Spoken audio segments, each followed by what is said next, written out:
everyone, and welcome to English Pod. My name is Marco. My name is Catherine, and today we've got an elementary level lesson for you all about getting up in the morning. That's right. Today we're making breakfast, and well, of course, many people have different things when they're making breakfast. Some of them are very big, others are small. But this is what we're going to talk about today. So why don't we listen to the dialogue and see what they're having for breakfast today?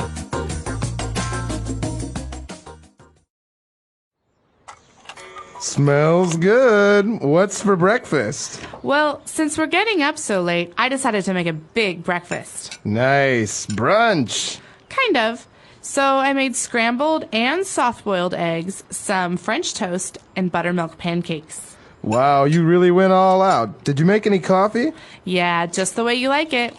I also put out some cereal and muesli if you feel like having something more light. Looks good. I'll squeeze us some fresh orange juice.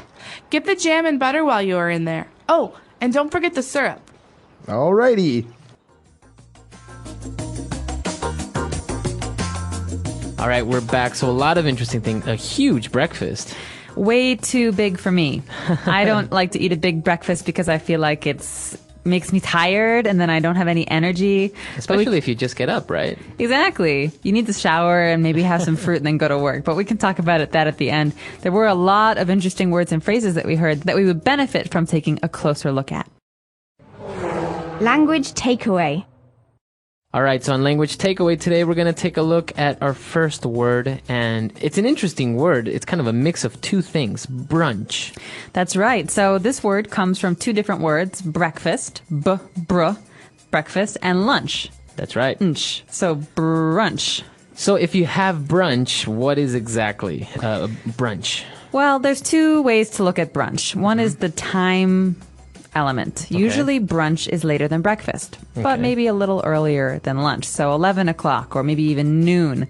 But the other thing is size. Because you're putting two meals together, usually brunch is very big. You eat a lot of food. Okay, so it's a perfect combination of breakfast and lunch. I'm the type of person that likes having scrambled eggs at noon, so this is a perfect solution, brunch. Right, you don't have to only eat eggs at breakfast, you can eat them at lunch as well. Exactly. This is actually something we do a lot in America for Mother's Day. So mom wakes up late, we take her to brunch. It's a very big special meal. Very good. And talking about eggs and the types of eggs that we can have, I mentioned scrambled eggs, and in the dialogue we also heard soft-boiled eggs. Okay, these are two very important kinds of eggs. Usually if you're in a restaurant, they will ask you, how do you want your eggs cooked or done?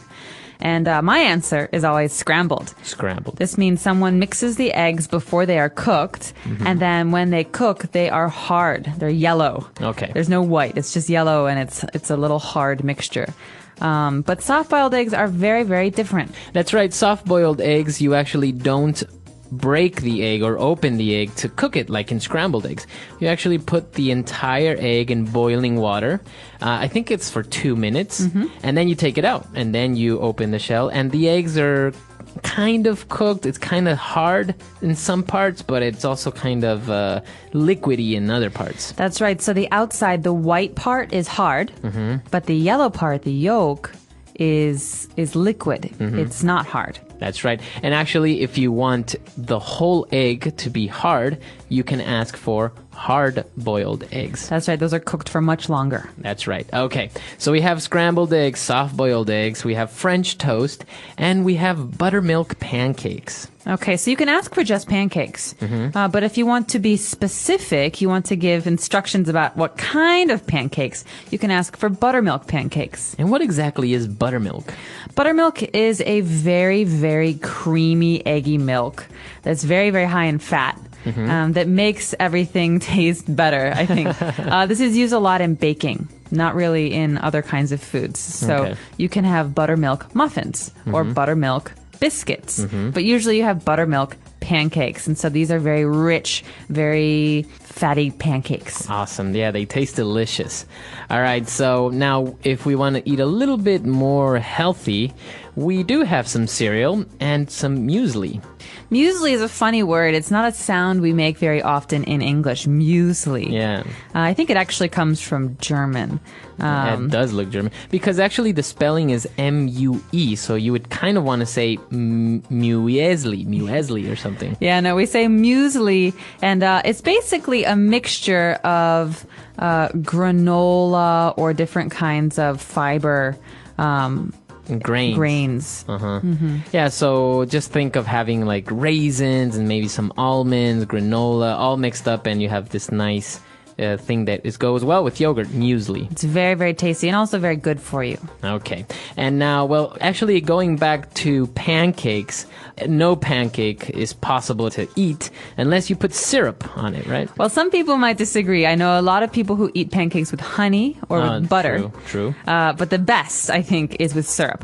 And syrup is basically liquid sugar. And you put it on your pancakes to make them sweeter. Okay. Actually, it's the same thing as honey, basically, except that it doesn't come from bees. Right. So real syrup, we say maple syrup, comes from maple trees. And you tap the tree and it comes out. It's very, very, very sweet. But we also have syrup you can buy at the store, which is artificial. Man-made. Yeah, it's basically just sugar. Okay, very good. So that's what we have with pancakes usually, but why don't we go back, listen to our dialogue again. Let's review all of these yummy breakfast treats, and we'll come back in a bit with Fluency Builder.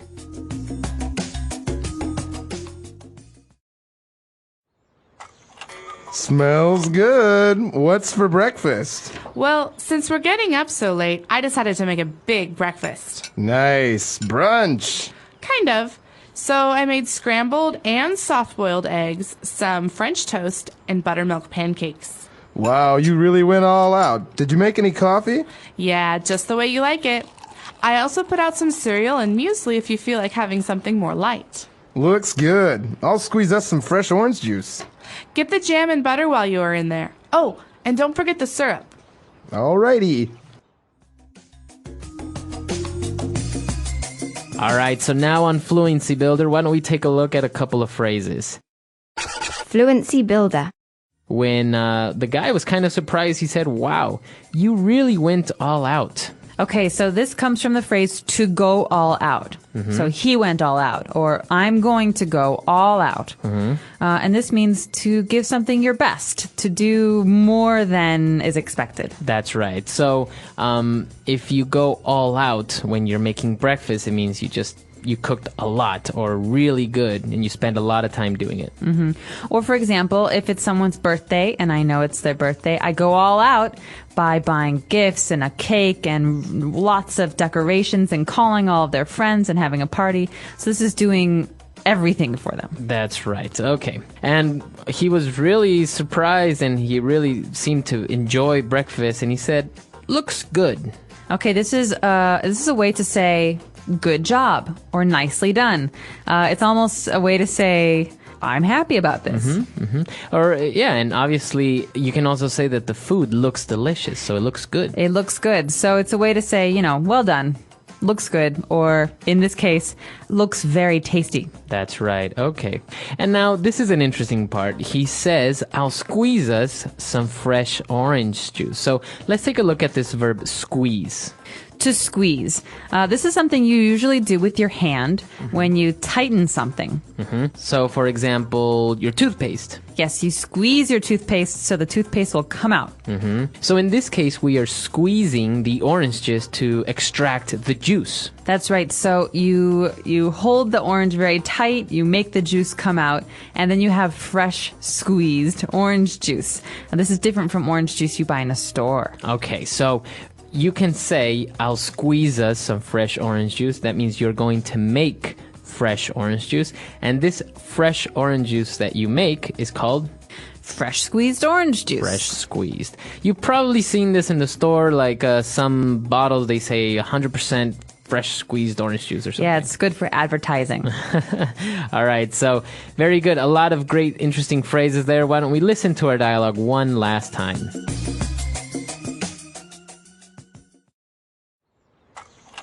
Smells good. What's for breakfast? Well, since we're getting up so late, I decided to make a big breakfast. Nice. Brunch. Kind of.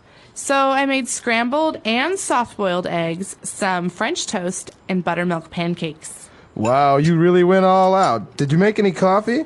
Yeah, just the way you like it. I also put out some cereal and muesli if you feel like having something more light. Looks good. I'll squeeze us some fresh orange juice. Get the jam and butter while you are in there. Oh, and don't forget the syrup. Alrighty. All right, so talking about brunch and breakfast, what is your typical or ideal breakfast? Oh, that's a hard question. Breakfast is my favorite meal of the day. So I could eat breakfast, all kinds of breakfast, anytime. But one of my favorite kinds of breakfast is a Greek diner breakfast. Greek diner. What does this have? Okay, well, we have a lot of diners or small restaurants that are very, very cheap and fast in America. And this usually involves some scrambled eggs that are made with cheese and toast and potatoes and bacon and sausage and a coffee. Wow. Big breakfast. Very big. But delicious. Nice. What's your favorite? I also really, really like breakfast, and I actually like having places that you can have 24-hour-a-day breakfast. All-day breakfast is called, so I can have breakfast for dinner. Right, that's usually in America, you go to a diner because they have breakfast at 4 o'clock in the morning or at 7 o'clock at night. I'm not really a coffee person. I actually enjoy either juice, orange juice, or hot chocolate. I really like hot chocolate. And definitely pancakes. 3 buttermilk pancakes stacked. And as you said before, syrup, but I actually also put butter on it. So gross. I know a lot of people who do that. They put butter on first, and then they pour the syrup. Yeah, of course. So it's like very, very fatty. And hash browns. I'm definitely a fan of hash browns. Those are potatoes that are chopped very, very finely, and you fry them together, so it almost becomes like a potato pancake. Yeah, exactly. So a lot of great stuff. And obviously, breakfasts around the world are different. I know, for example, in some countries, they have the fisherman's breakfast. So in the morning, you have black coffee, rice, and fish. That's right. Because you're going to work all day. So we're really curious about how breakfast is in your country, what a typical breakfast is like. Yeah, what are traditional breakfasts, and what is your favorite breakfast? Let us know on our website, EnglishPod365.com. We hope to see you there. All right, bye. Bye.